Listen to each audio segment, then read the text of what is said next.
Newcastle United made easy work of Bradford City in the third round of the Carabao Cup last night with a 4-1 victory at St James's Park. I was there. I'm going to be giving my thoughts on the game and discussing who I thought was the standout player. Let's get into it.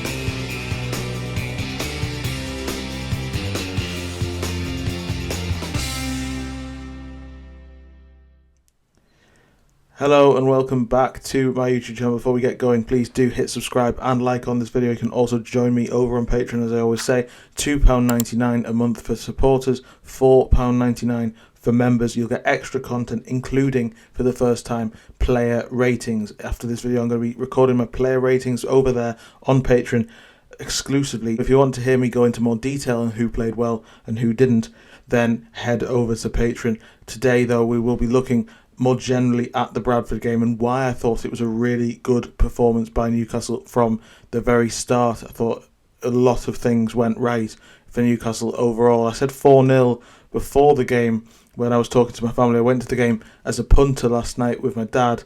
Really enjoyed it for the first time in a couple of years that I've been in the stands rather than the press box, and really enjoyed it. I thought it was a great performance by Newcastle, got a good view of the game, and it was a really good performance from the very start. As I say, the passing was crisp, it was pacey, they always looked forward, and there was really nobody played badly.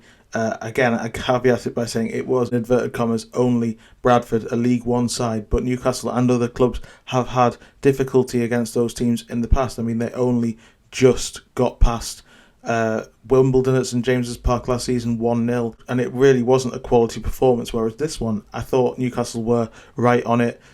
And again, it builds on the idea that they have quality and they have been putting in good performances and they have variety in their ways of playing. And they found, they won 4-1, but it really could have been much more. They had so many different chances across the both halves, and yeah, I thought the goal that they conceded was a wonderful strike. A little nod to Andy Cook, who's a Newcastle fan, came back to St James's Park with his wife, who's in the away end, a massive Newcastle fan as well, and got a goal on a memorable night for him. And Bradford fans were fantastic as well. They made a lot of noise in the top of the Sir John Hall stand at the Leazes end, but Newcastle were never really in danger. I think Bradford did capitalise on a couple of missed passes and did win possession in the final third a couple of times, but beyond the goal didn't really test Aaron Ramsdale too much. And as I say, on Patreon later I'll be diving into player ratings and giving it more detail. But overall, yeah, a fantastic performance by Newcastle. Really good crisp passing, as I say, always moving forward, and that stemmed from the midfield. Surprise selection, as I said in my preview of this game. I didn't expect him to play Joelinton, who scored twice and was man of the match. Bruno Guimaraes was absolutely brilliant. I expected him to come back in. I expected Sandro Tonali not to play in this game, as was the case. But Bruno looked like he was refreshed. He looked like he was enjoying himself. He was trying things in the second half. He was really sort of dictating the play in a way that even he doesn't tend to try and do in Premier League games. He was, flicks and little skills and little moments that really impressed the crowd and entertained the crowd. And I think Newcastle were quite relaxed in their performance in a good way. They weren't overconfident. They did the job, and as I say, they could have scored plenty more. There were opportunities, particularly in that second half, that went begging. Joelinton had a couple of missed headers. Will Osula had a missed header as well. But a quick word on Will Osula, 2 goals in this game as well for him and Joelinton.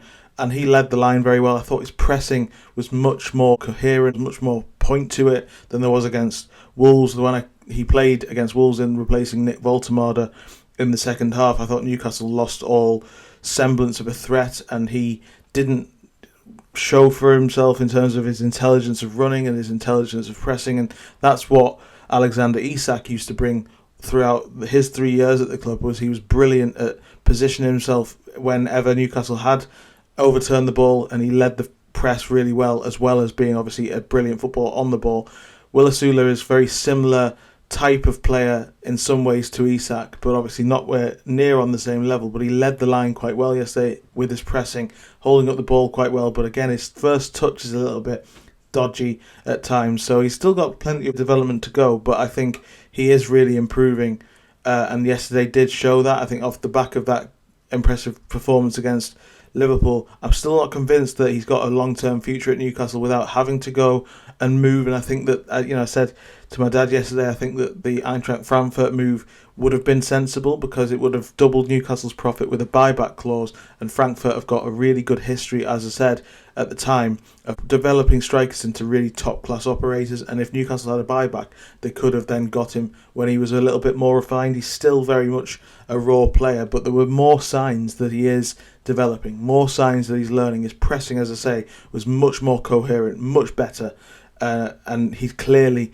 been told after the Wolves game what he needed to do, and he's taken that on board. Again, caveat it is, in inverted commas, only Bradford, a League One opposition. He should be a threat against teams like that, but he wasn't really against Wimbledon last year, as I say. So every time he impresses, and he scored 2 goals last night, you've got to say that Osula did deserve a lot of credit. Louis Miley, for me, was the underrated player in that midfield three. Obviously, as I said, Joelinton was man of the match and Bruno really enjoyed himself. Miley, off the back of what I was saying in the previous video, because of the stick that he got against Bournemouth, really did play well. He won the ball a lot in midfield. He dictated the play quite nicely. He always passed forward again, which is what he was criticised for not doing against Bournemouth. And what I was saying in that game was the formation was the reason. He was given that freedom and given that opportunity to express himself a bit more, and he did. He got in and around the box more. He did give the ball away for the Bradford goal, which was a shame, but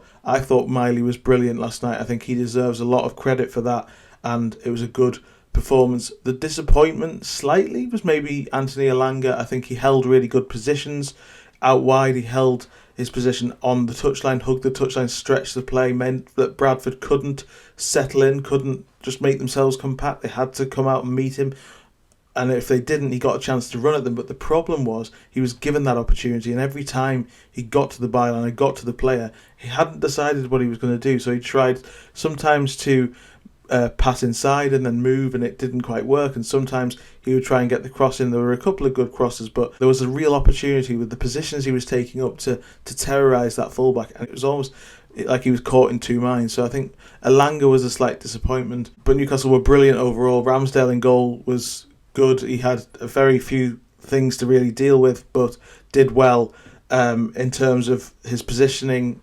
The starting position, did make a couple of saves in his possession, playing out from the back. He's much more comfortable. You can already see that against Pope, and I think that showed that long term we might see Aaron Ramsdale coming into the team more often. And speaking of that, I think we can also say the same for Malick Thiaw, for the same reason really. His distribution, playing through the lines, was consistently very good. He's got good recovery pace as well. He's everything Newcastle have looked for in that right-hand side centre-back for 3 years. I love Fabian Schär. He's fantastic. He's brilliant.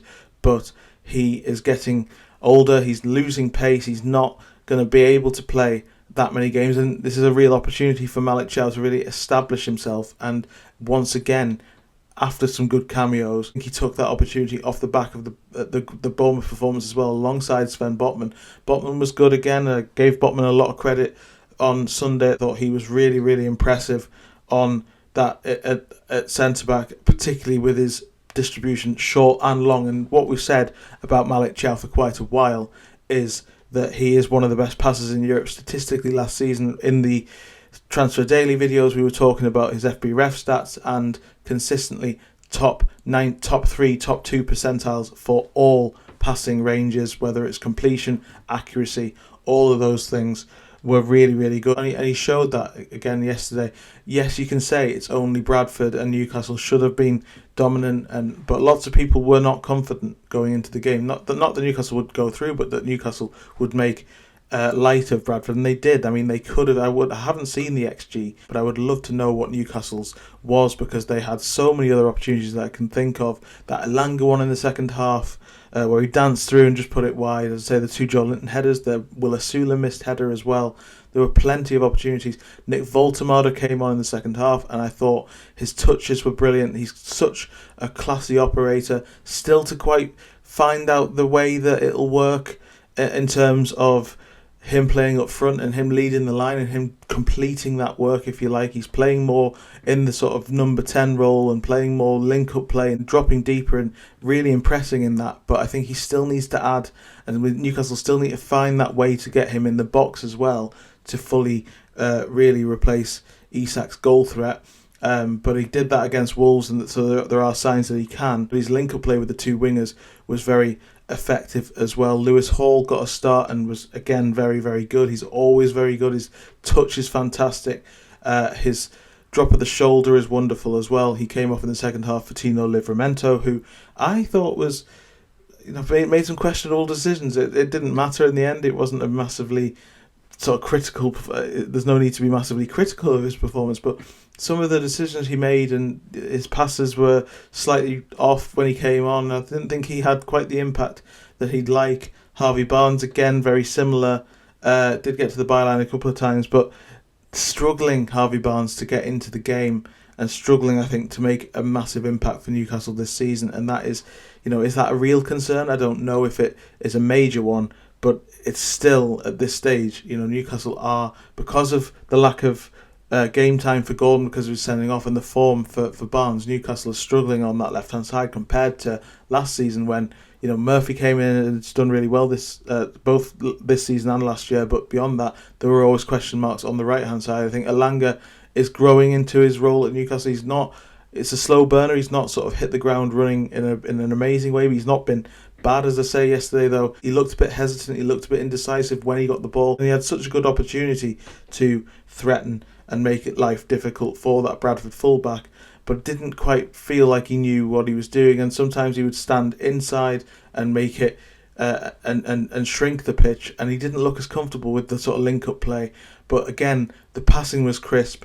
Off the back of the goal against Barcelona in the Champions League last week, which was obviously wonderful, there were a couple of those really quick, scintillating passing moves. Newcastle are very, very good. That is their strength, I think, under Eddie Howe. And if you've watched his Bournemouth team as well, that was what they were defined by, their quick, progressive, through-the-lines link-up play, playing through teams very, very well. And they did that yesterday at all times. There was no waiting. There was no sitting around waiting for Bradford to try to break Bradford down. They went for them, and really I think they embraced the opportunity that they had with the pace and the power of Gordon and Elanga on either side. Again, that hasn't been seen enough because Gordon's been banned and Elanga's been on the bench, and I'd love to see that develop alongside Voltemada. We're not yet seeing that regularly enough, but Newcastle showed what they could do, and as I say, it was really beneficial that Will Osula had a good performance. There's still very much a rawness to his game in terms of his touch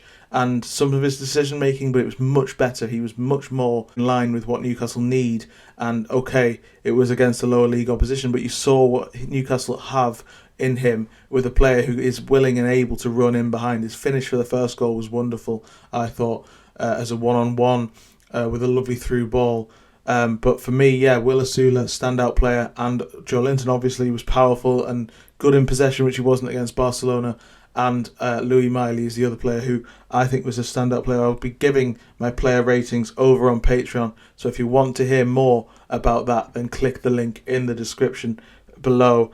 But Newcastle have Spurs at home in the next round, and I think that's a very winnable game. Newcastle are obviously going to look to defend this title this season. There are other, maybe bigger priorities to deal with, though, so it'll be interesting to see how they go forth in this competition. But they dispatched Bradford extremely well yesterday. I thought it was a wonderful performance, and they deserve massive credit when a lot of people wondered whether they would actually get themselves up for the game, wondered if they would be able to play through what would be quite a low block. But I think Bradford play quite good football. Graham Alexander, they're top of League One at the moment. They're a really good side at that level, and it was always going to be difficult. The way that Newcastle operated very professionally, very, very well in this game, and all of those players said the midfield was very good. Miley and Osula, my standouts, alongside obviously the man of the match, Joelinton. Head over to Patreon now for my player ratings, and I'll see you in the next video. Looking forward to Arsenal tomorrow. Thanks so much for joining me, and I'll see you next time. Cheers.